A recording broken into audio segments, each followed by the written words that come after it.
green smoke, ladies and gentlemen, such like good advantage. And that they're firing the ubiquitous, the British equivalent.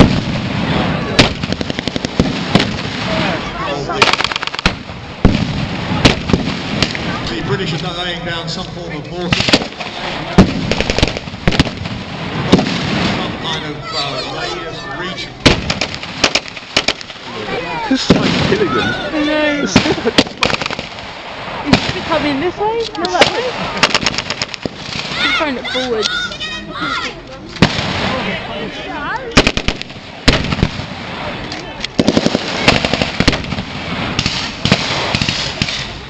And also you'll see, ladies and gentlemen, that the Red Berets are back in the fray.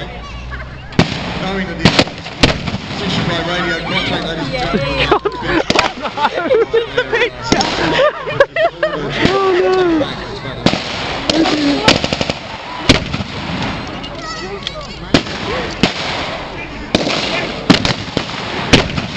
Employing a Vickers machine gun, a heavy machine gun, an enormous covering fire for their attack.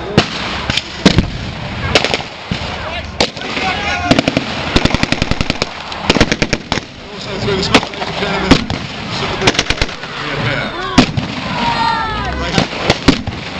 They have a whole variety of to them.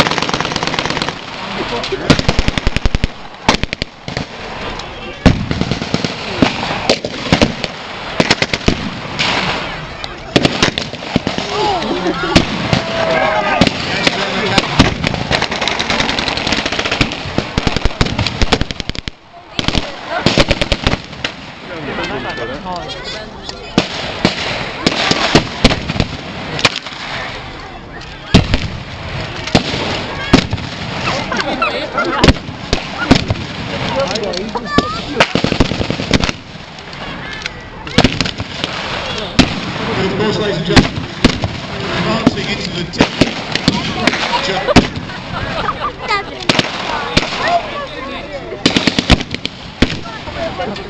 Oh no. Batman? No, it's not here.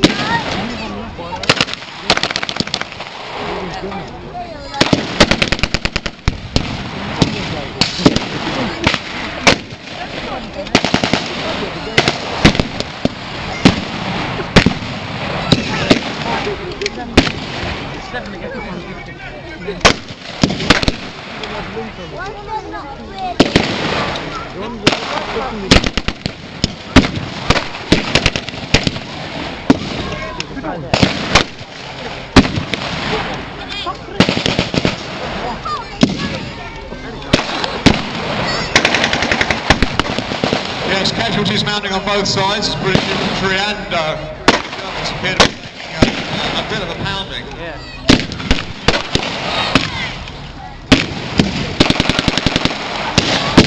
That's the Vickers, ladies and gentlemen, sweeping the area.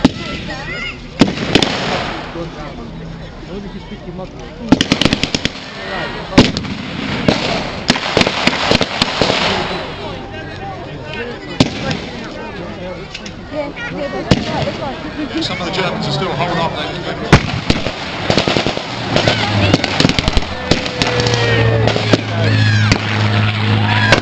Small cover, ladies and gentlemen.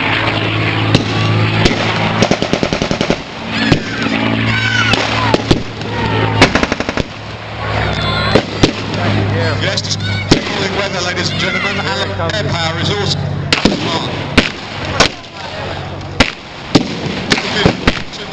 This ground attack providing an enormous amount, ladies and gentlemen, of cover.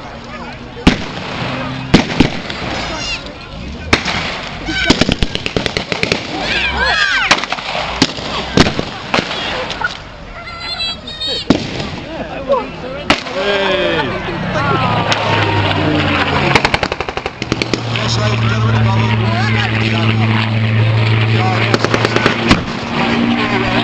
the Spitfire is covering this area. Like,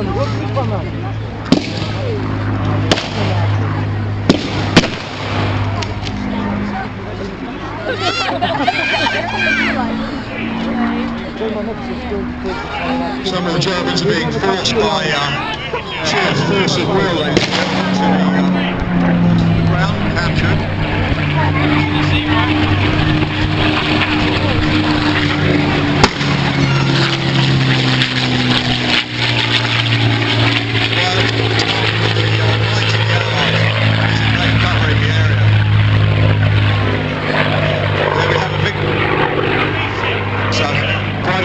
Given the circumstances here on the ground. Get the dinosaur. Right. Let's go, Lawrence, right? Keep an eye on him, that one's particularly.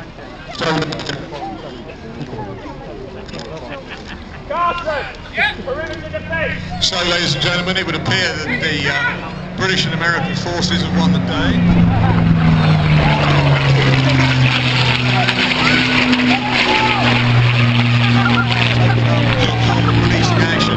You'll see that the airborne forces are in fact now checking the bodies of the German troops. Perhaps for medical purposes, perhaps for gathering an intelligence. The British infantry are now covering the area and taking up static positions.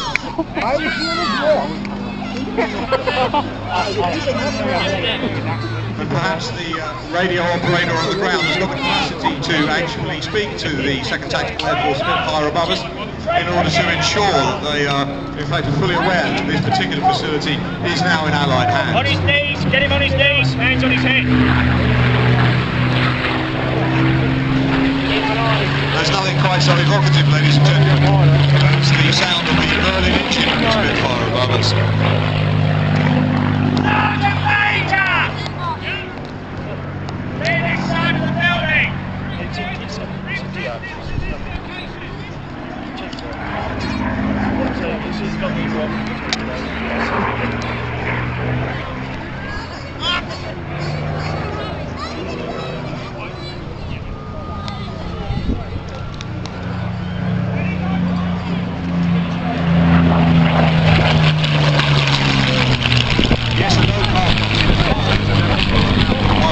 Identify that this facility is now in British hands.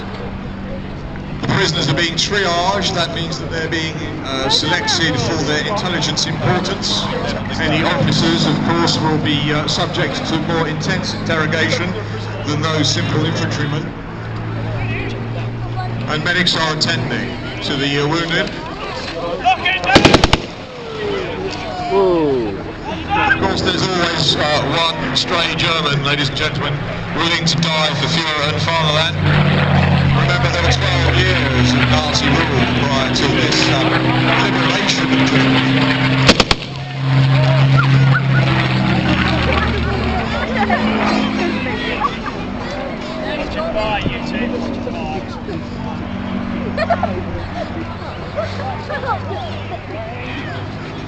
Yes, ladies and gentlemen, I think we're in a situation where you can honestly say that the Allied forces have won the day, and that perhaps it might be nice that the Allied forces gave the air crew a thumbs up sign and a bit of a wave just to indicate that the day has been won.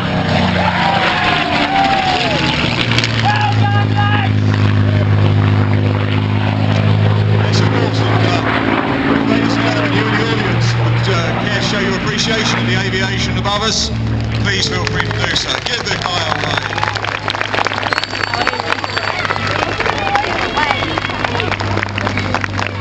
Yes, Hamilton appears to have fallen to the Allies, ladies and gentlemen. In 6 short weeks from the battle at Hamilton, the war was over. When the British forces arrived on the Baltic coast of Wismar and the Russian forces took Berlin, World War II was well and truly over in the Western theatre of operation.